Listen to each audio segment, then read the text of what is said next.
श्रुति अपनी सास, पति, ससुर और 1 साल की बेटी पिंकी के साथ रहती थी।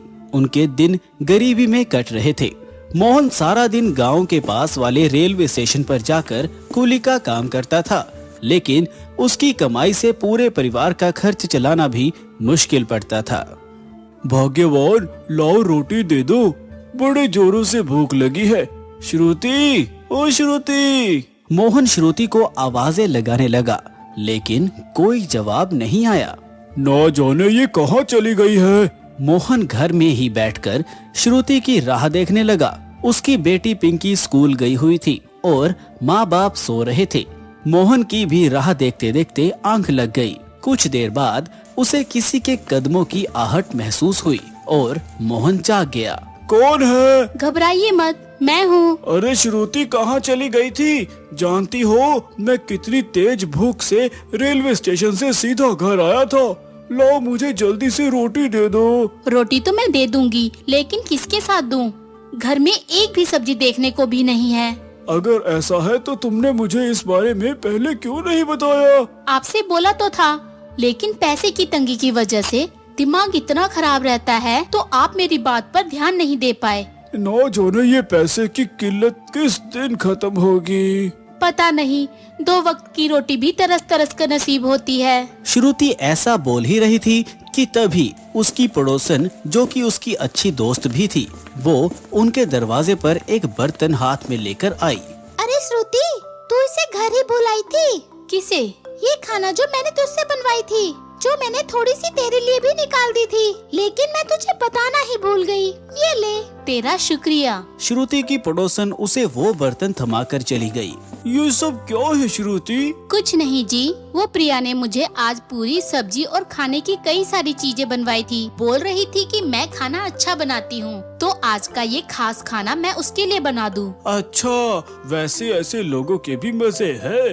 अगर मुझे ऐसा खाना महीने में 1 बार भी खाने को मिले तो मैं कभी भी अपनी जिंदगी को दोष ना दूं। दोष तो देना भी नहीं चाहिए। ना जाने कितने लोग हमारी जैसी जिंदगी के लिए तरसते रहते हैं, इसीलिए हमें हर हाल में खुश रहना चाहिए।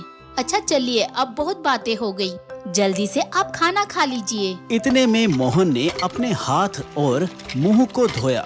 इतनी ही देर में पिंकी भी स्कूल से आ गई और पड़ोसन के दिए हुए खाने को श्रुति ने अपनी सास, ससुर और पति और बेटी के बीच में बांट दिया। वाह वाह वाह, मजा आ गया। श्रुति, क्या ये सब खाना सच में तुम ही बनाई है? आपको कोई शक है? नहीं नहीं, बिल्कुल नहीं। मैं जानता हूँ कि मेरी बीवी बहुत ही स्वादिष्ट खाना बनाती है, तभी तो हम पूरे हफ्ते सिर्फ आलू खाकर ही अपना गुजारा कर लेते हैं। मोहन की बात सुनकर सभी हंसने लगे। थोड़े से खाने में गरीब परिवार ने अपना पेट भर लिया था। प्याज या सिर्फ नमक से रोटी खाने वाले लोगों को अचानक ही इतना स्वादिष्ट खाना मिल जाना किसी खजाने से कम नहीं था। उनके दिन ऐसे ही गरीबी में कट रहे थे। ना उन लोगों के पास कुछ अच्छा खाने को था और ना ही पहनने को, लेकिन फिर भी वो लोग हंसी खुशी अपना समय बिता रहे थे। एक दिन मोहन का दोस्त राज ट्रेन से उतरकर उसे देखकर उसके पास आया। अरे मोहन, कहाँ है भाई? अरे कौन भाई? पहचाना नहीं? तेरा दोस्त, तेरा यार हूँ मैं। अरे अरे राज, आजा भाई आजा। कैसा है? बढ़िया, तू बता, इतने समय बाद तेरे क्या हाल चाल है? हमारा भी सब बढ़िया। बस बहुत सालों बाद गांव आया था और मैं ट्रेन से उतरते तुझे देखा तो सोचा बचपन के यार से मिलता चलूं। बहुत अच्छा किया, आ घर चल। नहीं नहीं, बस अभी ही मुझे लौटना है। वैसे मोहन, इतने सालों में तू तो काफी बदल गया, लेकिन ये कुली का काम आज भी वैसा ही है। तूने ये काम छोड़ा नहीं? तेरा काम वाम सही चल रहा है या नहीं? तू खुद ही देख ले, बस यही काम है। क्या भाई, इतनी महंगाई के जमाने में तू सिर्फ स्कूली के काम के सहारे अपना घर चलाता है? तो मैं और क्या करूं? मेरी मान, तो इस काम को छोड़कर कोई दूसरा काम शुरू कर ले। दुनिया कहां से कहां पहुंच रही है और तू आज भी यहीं अटका हुआ है। जानता हूं, लेकिन मैं क्या काम शुरू करूं? कोई भी नया काम करने के लिए पैसों की जरूरत पड़ती है। जो कि मेरे पास देखने को भी नहीं है। तू चिंता क्यों करता है? अभी तेरा दोस्त जिंदा है। मैं दूंगा तुझे कारोबार लगाने के लिए पैसे, और जब तेरा काम चल जाए तू मेरा पैसा लौटा देना। राज ने मोहन को उम्मीद की एक किरण दिखाई। मोहन को भी राज का विचार अच्छा लगा और वो दिन भर बस यही सोचता रहा कि वो क्या करे। अकेले दिमाग मारने से अच्छा है कि मैं इस बारे में माँ और श्रुति से बात कर लूं। मोहन ने घर जाकर सभी को पूरी बात बताई। सभी बहुत खुश हो गए और तब मोहन की माँ आस्था बोली, मेरी बात मानो तो कोई ढाबा खोल लो। मेरी बहू इतना अच्छा खाना बनाती है कि कोई भी उसके हाथों का खाना खा के दीवाना हो जाएगा। मोहन को अपनी माँ का विचार पसंद आ गया। तो ठीक है, तय रहा। श्रुति, मैं राज से पैसे लेकर गांव में ही एक ढाबा खोल लूंगा और तुम और मैं उस ढाबे को मिलकर चलाएंगे और हर दिन खाने का मेन्यू चेंज रखेंगे। जी बिल्कुल सही कह रहे हैं आप। सभी ने मोहन की बात पर गर्दन हिला दी।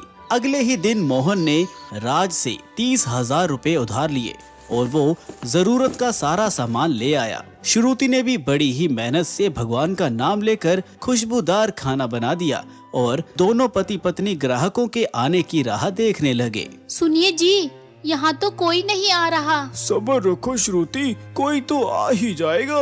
सुबह से शाम हो चली थी, लेकिन अभी तक कोई भी उनके ढाबे में नहीं आया था।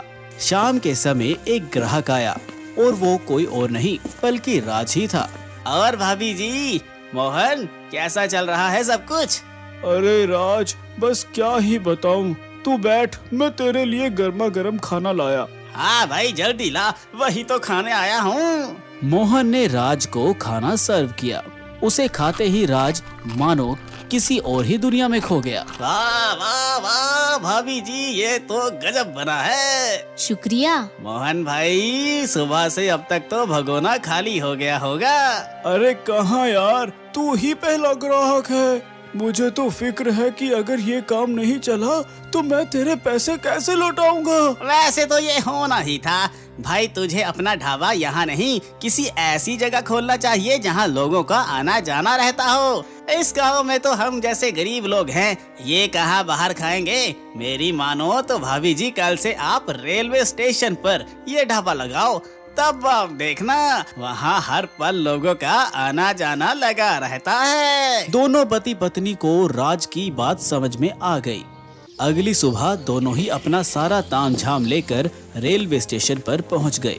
श्रुति के पालक पनीर की खुशबू सारे स्टेशन पर फैल गई और राह चलते मुसाफिर राहगीर उनके ढाबे में आने लगे। ओह, ये तो बहुत ही टेस्टी है। जो भी एक बार श्रुति का पालक पनीर खाता वही उसका दीवाना हो जाता। रेलवे स्टेशन पर मोहन और श्रुति का ढाबा चल गया और कुछ ही दिनों में उनके घर के हालात ठीक होने लगे। मोहन हर दिन के अनुसार ढाबे पर अलग अलग डिशेस बेचा करता था और सर के ऊपर से राज का कर्ज उतारकर अब मोहन भी एक बेफिक्री की जिंदगी जी रहा था।